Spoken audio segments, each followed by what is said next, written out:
Vu l'heure, Dominique Régnier, vous nous proposez une synthèse? Et puis après, nos deux présidents diront le dernier mot. Et après, je vous inviterai à visiter quand même les hivernales. Si vous voulez même boire un coup, il y a un bar à l'étage. Voilà. Ah, il y a un buffet derrière. Oh là. Voilà.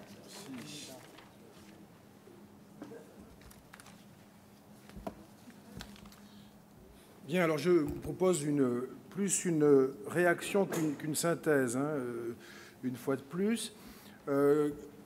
Les débats, les échanges que nous avons écoutés, auxquels nous venons d'assister, m'amènent à réagir de la manière suivante. D'abord, l'idée qui m'est venue à l'esprit, c'est, je l'énoncerai par cette formule, deux mouvements qui font un moment. Les deux mouvements, c'est d'une part un mouvement de rétractation de la puissance publique. C'est le cadre historique dans lequel se situent toutes nos discussions et dans lequel nous nous situons aujourd'hui, qui est une crise de l'État à laquelle chacun peut assister.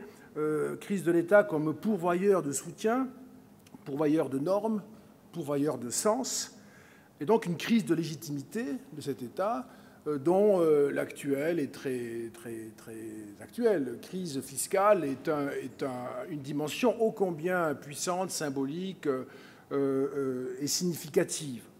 Je veux commencer par ça parce que c'est l'arrière-fond de tout ça. C'est le premier mouvement. Le deuxième mouvement, c'est un mouvement d'affirmation et de déploiement. Et c'est le mouvement qui est incarné par le rapprochement entre la Maison des artistes et Ateliers d'Art de France. Ça me frappe beaucoup. Et vous avez parlé de rapprochement, de convergence, d'une réunion de la famille des créateurs et de la création. Les deux mouvements sont à penser ensemble et à observer ensemble pour en comprendre la signification. Et il y a des effets, bien sûr, sur chacun des deux mouvements. Chacun des deux mouvements a des effets sur l'autre. Le mouvement d'affirmation et de déploiement, celui qui se lie aujourd'hui dans le rapprochement entre la Maison des artistes et Ateliers d'Art de France, relève d'une forme de spontanéisme. C'est une émergence. C'est une émergence. C'est une communauté faite d'individus et d'associations qui convergent. Individus et associations convergent. C'est une auto-institution, un processus d'auto-institutionnalisation, sans autorisation. L'énergie, l'élan, il vient de la communauté elle-même et des individus qui la font vivre eux-mêmes. C'est aussi une auto-représentation. Et là, nous sommes, vous voyez, dans ce moment très politique. C'est très politique, tout ça. On le sent fortement. Nous sommes dans ce moment très politique où, même s'il y a une représentation dont il ne viendrait ici à personne l'idée de discuter de la légitimité, vous ressentez la nécessité d'une auto-représentation sous une forme réalisant l'écart le plus petit possible entre la chose même et sa représentation. C'est-à-dire qu'au fond, il y a une représentation par de la présentation. C'est une communauté qui se présente elle-même comme telle pour se représenter à l'égard du reste de la communauté nationale ou de la société et bien sûr des pouvoirs publics.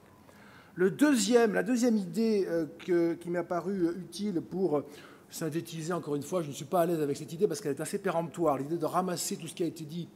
Et puis moi, je ne suis pas un artiste, je ne suis pas un artisan, même si je suis auteur, et je crois ça très différent, je l'avais déjà dit et je ne veux pas y revenir. Donc je redis que c'est une réaction. La deuxième formule par laquelle je voudrais ramasser ma réaction, c'est le créateur vu par deux modèles.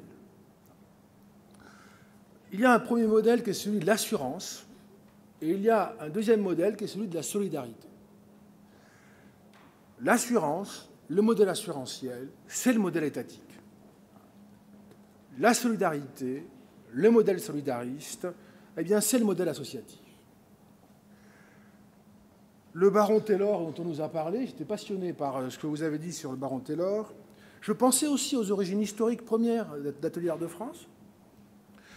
À l'époque dans laquelle ça s'inscrit, c'est-à-dire, en gros, le XIXe siècle, comme vous le savez, à un moment antérieur à l'avènement de l'État assurantiel et de l'État-providence. Ça n'est pas encore inventé, vous le savez, on ne va pas vous embêter avec des références historiques, mais vous les connaissez sans doute. C'est plutôt après 1914 que l'on va inventer l'État assurantiel, même si on en voit les prémices tout à fait au début des premières années du XXe siècle. Donc là, on est dans une période antérieure à l'État-providence, et où, au fond, il n'y a d'association, de soutien, de secours, que lorsque les individus le décident, s'organisent en communauté, et par nécessité comme par philanthropie, qui est un mot absolument magnifique, par nécessité comme par philanthropie, décident ensemble de se coaliser pour s'entraider. Le mutualisme, c'est un mot magnifique qui me fait penser à la maison de la mutualité, où Serge, nous allons bientôt vous écouter le 16 novembre prochain. Le mutualisme qui, à ce moment-là, émerge, dit avec beaucoup de force, dans le mot lui-même, dit avec beaucoup de force la philosophie et la puissance de ce mouvement, qui est un mouvement qui part de la société elle-même. Et ces deux modèles, si nous les mettons en regard, je vais le faire très vite avec une série de couples qui les distinguent. Je ne sais pas si ça les oppose, mais ça les distingue. On a d'un côté le modèle solidariste, de l'autre côté le modèle assurantiel. Le modèle solidariste, c'est le spontanéisme. Le modèle assurantiel, c'est la programmation. Le modèle solidariste, c'est l'horizontalité. Le modèle assurantiel, c'est la verticalité. Le solidarisme, c'est l'implication. L'assurance, c'est l'indifférence, au sens moral du terme. Je vais un peu vite, mais c'est au sens moral du terme. Le solidarisme, c'est le don. Vous parliez du don. Le modèle assurantiel, c'est le prélèvement. Le modèle solidariste, c'est le volontarisme. Je donne si je veux. Le modèle assurantiel, c'est l'obligation. Les prélèvements sont obligatoires. C'est pour ça qu'ils sont neutres moralement. On ne peut pas nous demander en plus l'enthousiasme. Le modèle solidariste est déterminé. Le modèle assurantiel est indéterminé. C'est déterminé parce qu'on donne pour une cause, on donne pour un soutien, on donne pour quelque chose que l'on aime, quelque chose à quoi l'on croit. Le modèle assurantiel, on donne pour donner, et ensuite il y a un redistributeur qui s'occupe de redistribuer. Si vous avez regardé votre taxe d'habitation, vous avez l'information selon laquelle la taxe est prélevée pour la commune, le département et divers organismes. C'est écrit. On ne vous dit pas la liste, vous n'avez pas à la connaître. Il y a une distribution qui sera opérée par une autorité qui en a la charge. Donc c'est indéterminé. Le modèle solidariste est philanthropique. Philanthropique, c'est une philosophie. C'est une philosophie humaniste. Le modèle assurantiel est fonctionnel. Il y a aujourd'hui une crise du modèle assurantiel, qui d'ailleurs est une crise qui nous préoccupe tous beaucoup. C'est une catastrophe historique, une crise budgétaire, une crise des moyens. Voilà, c'est un fait historique observable. On peut en prévoir l'épuisement, c'est déjà le cas maintenant. On peut en prévoir l'épuisement. Le modèle solidariste est un modèle légitime. On a vu ce matin comment il pouvait s'exprimer, mais c'est aussi un modèle qui est devenu nécessaire. Et donc vous avez deux raisons d'opérer le rapprochement qui s'opère et de le fortifier. C'est devenu non seulement légitime profondément, je dirais, mais ça devient de plus en plus nécessaire. Troisième remarque, troisième formule, j'utiliserai celle-ci, le conflit des lois, pour essayer de dire comment j'ai compris vos échanges ce matin. Le conflit des lois, le premier conflit, c'est le conflit avec la loi publique, normative. Le mouvement associatif, le rapprochement entre la Maison des artistes et l'Atelier d'art de France, ça a été dit ce matin, puis on l'entend, puis on le sent, c'est profond, ébranle, déborde l'ordre établi par la loi publique. Plus que cela même, c'est une contestation fondamentale de la légitimité de l'État et de ses agents à dire où passent ces frontières immatérielles. Il n'y a pas de contestation sur la compétence de l'État à dessiner les frontières physiques, les frontières au sens même frontalier du terme, et douanier. Mais les frontières immatérielles, et en particulier celle-là, qui est artisan, qui est artiste, qui n'est pas artiste, cela a été dit d'ailleurs même de manière très précise. on a entendu une interrogation sur la compétence de fonctionnaires qui ont plein de compétences et plein de vertus, bien sûr, mais à définir voilà, qui est ceci, qui est cela.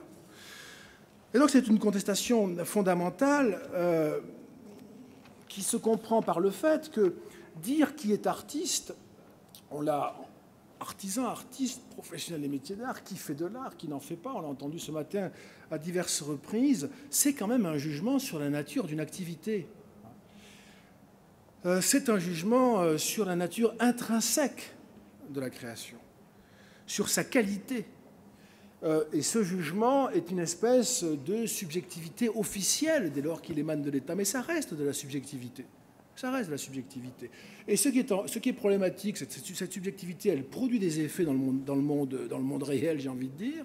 Elle produit des effets, y compris des effets de hiérarchisation qui ont été mentionnés, rappelés, notamment cette hiérarchisation, en effet, entre une espèce de bas peuple des artisans et d'élite artistique. Donc il y a des effets, il y a des conséquences, et les conséquences, elles sont aussi voilà, fiscales, sociales, elles ont des effets pratiques extrêmement importants, parfois même violents, si ces conséquences mettent en cause la viabilité d'un atelier, d'une création pour la personne concernée. La conséquence peut être véritablement dramatique, puisque on comprend bien à chaque fois que moi, en tout cas, je vous écoute, on comprend bien que c'est une affaire d'engagement au plus profond de vous, que conséquemment, le fait de ne plus pouvoir continuer est une affaire beaucoup plus dramatique qui engage en profondeur la personne elle-même. Oui, mais il faut quand même définir. Et là, ça n'est plus la loi publique que je vais évoquer, mais la loi des nombres. Où passe la frontière ?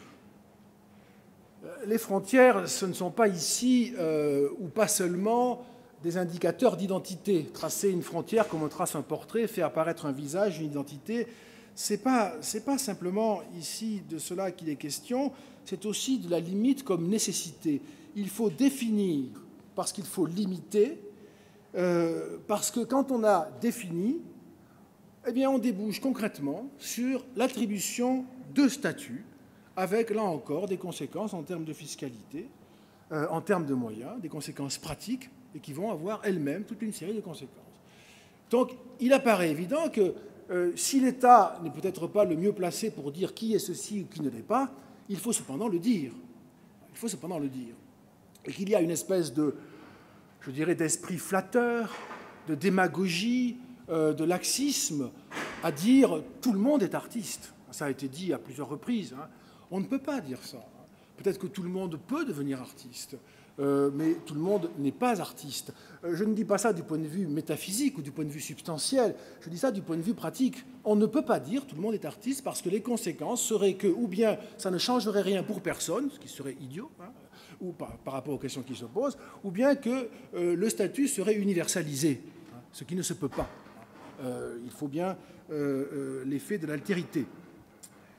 Et donc, on a, je dirais, une double menace, c'est le risque du trop peu et le risque du trop.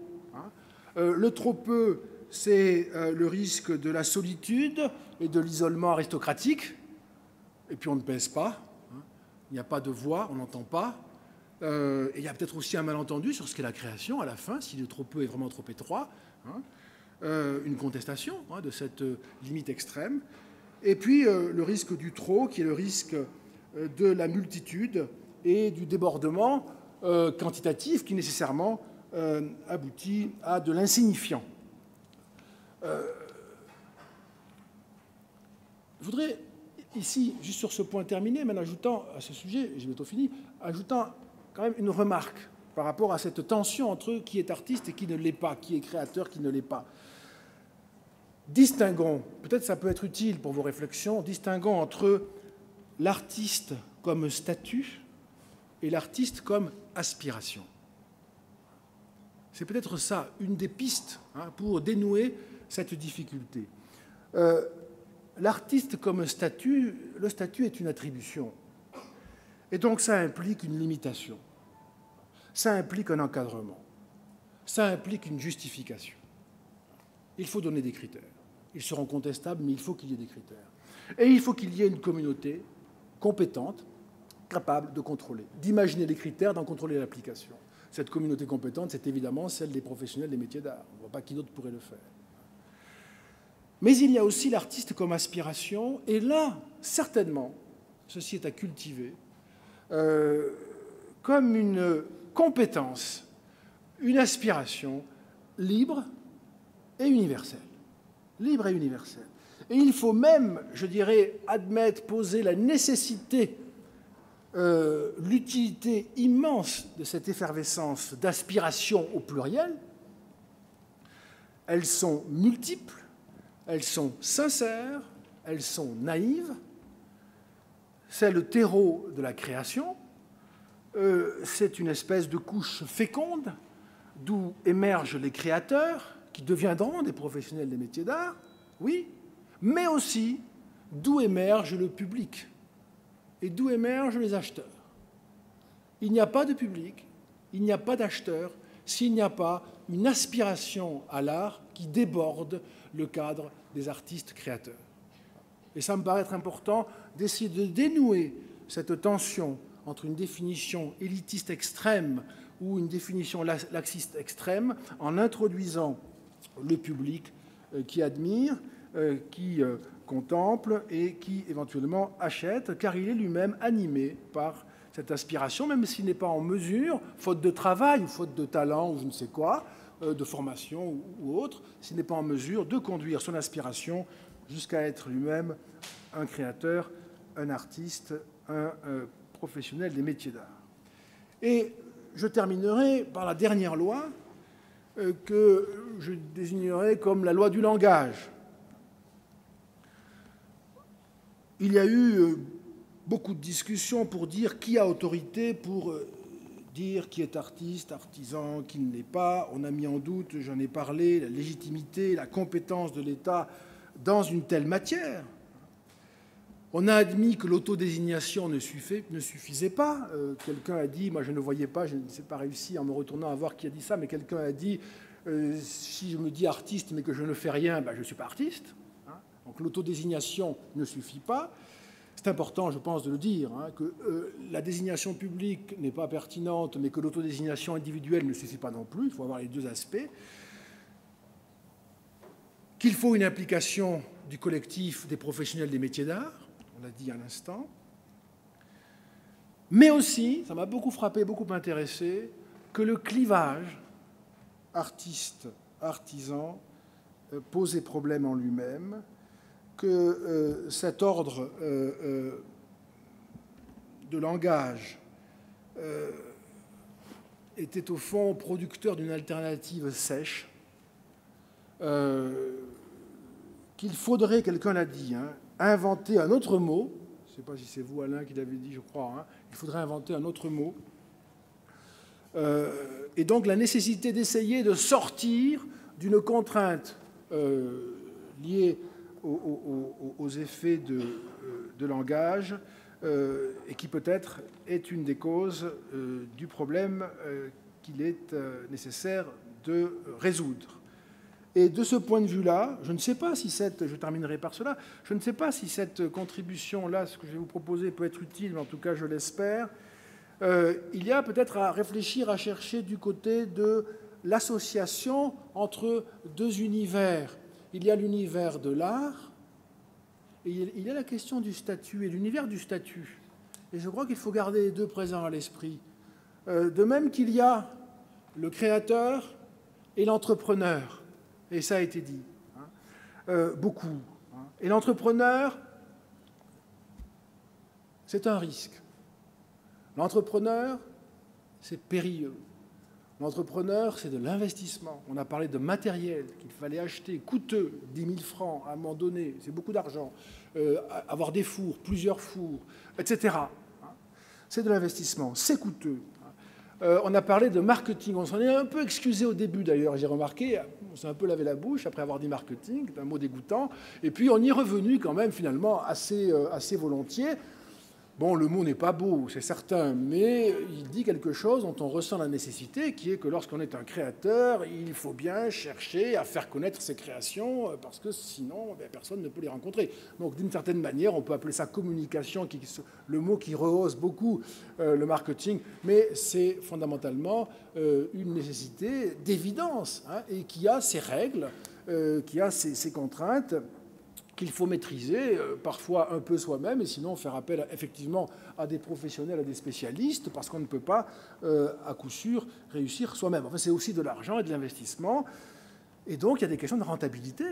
Et oui, la rentabilité est un mot essentiel. C'est la viabilité, la possibilité de persister dans son œuvre, dans son être de créateur, et d'accomplir, non pas à un moment donné, mais une existence de créateur.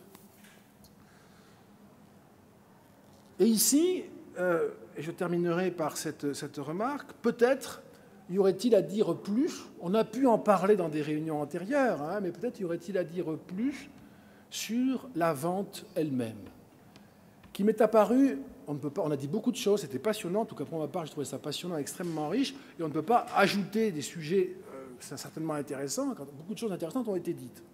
Mais sans doute que la vente aussi est une des clés, réfléchir sur ce mot, sur cet acte, sur ce moment, ce qui se passe, pour définir aussi le créateur entrepreneur et chercher à sortir d'une étroitesse de langage qui peut-être posera à la fin des problèmes politiques. Eh bien, cette vente est essentielle. Vous connaissez la formule de Woody Allen, l'argent c'est important, ne serait-ce que financièrement.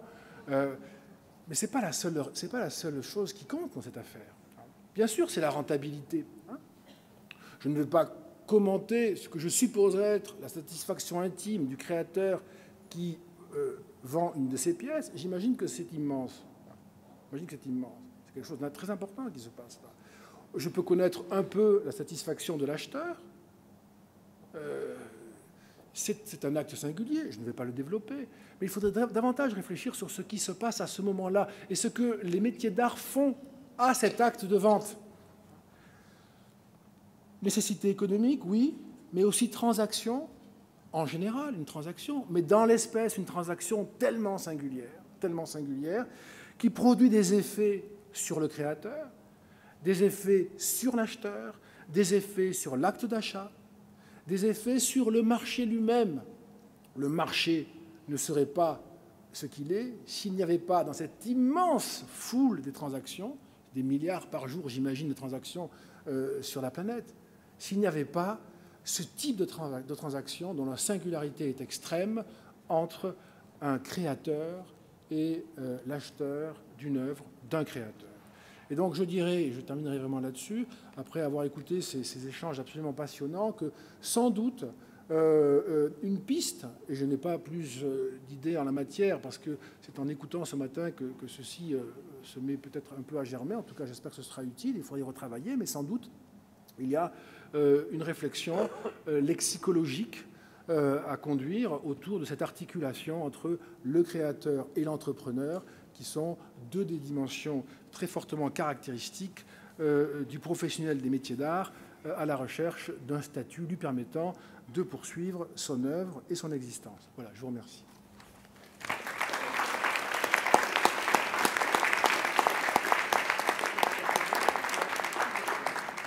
Comme d'habitude, c'était passionnant. Eh bien, nos présidents, Serge et Rémy, merci de conclure cette journée.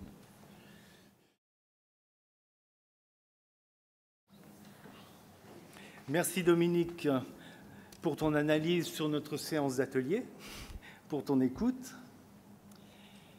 Ce que nous vivons, c'est une émergence, c'est une éclosion libre et universelle. C'est aussi l'aboutissement d'un processus d'émancipation que nous avons mis en œuvre et qui concerne l'ensemble de la société. Nous nous exprimons ici, maintenant, à partir d'une rupture. J'ai entendu ici dans le débat parler d'inquiétude, d'un retour de bâton, d'un art officiel éventuel, mais l'inquiétude, elle n'est pas de notre côté. Nous construisons sur un monde qui s'effrite aujourd'hui. Il y a un passé, il ne reviendra pas. Et l'avenir, c'est le nôtre, c'est celui que nous construisons. Alors, ces paroles croisées que nous avons entendues, dont je vous remercie tous, chaleureuses, vivantes, volontaires et vulnérables, c'est la réalité qui s'exprime, la réalité qui se cherche, qui crée l'espace devant lui, qui s'organise et qui se prend en main. Cette parole, la nôtre, ne s'arrêtera pas. C'est une source, comme l'est notre atelier. Nos débats seront publiés, ils vont être diffusés et ils seront entendus. Ils se poursuivront dans les mois qui viennent par d'autres séances de réflexion collective. Nous pensons à un symposium sur les enjeux de la création, nous pensons à une université d'été de la création. Alors nous nous retrouverons bientôt. Merci à tous.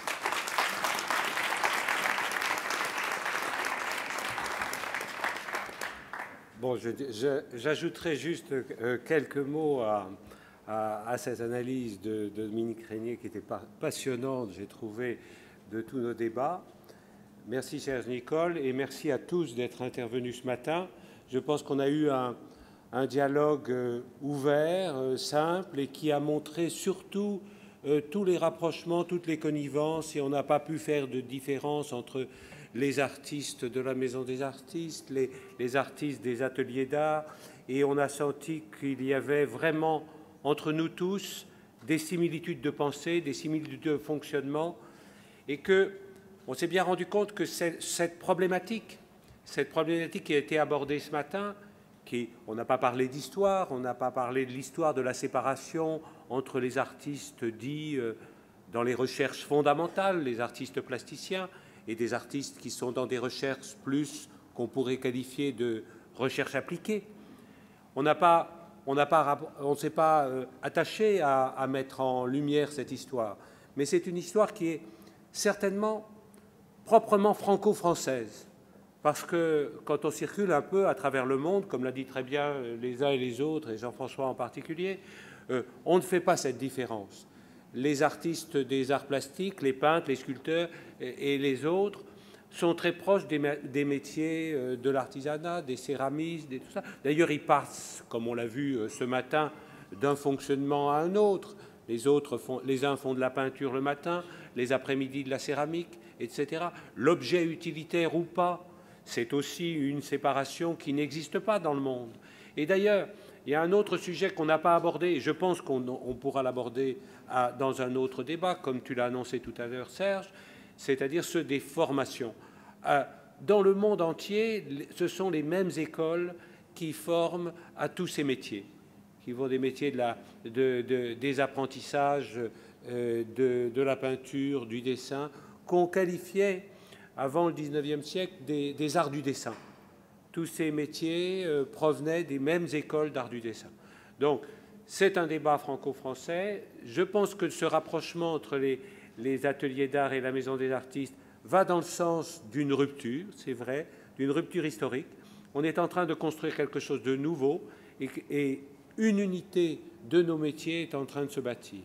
Merci à tous, merci Serge Nicole, merci Dominique pour ce résumé, cet éclairage très intéressant sur nos métiers, sur la solidarité. On n'a pas parlé suffisamment de solidarité et c'est ce qui nous anime aussi à la Maison des Artistes. Et puis on se retrouve bientôt pour un prochain débat, un prochain colloque et que la parole continue à circuler. Merci.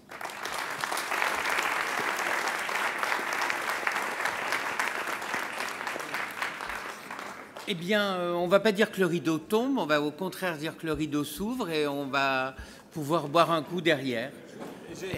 J'ai juste oublié, avant que vous partiez, de remercier Robert Haroche qui nous reçoit ici au Palais des Congrès.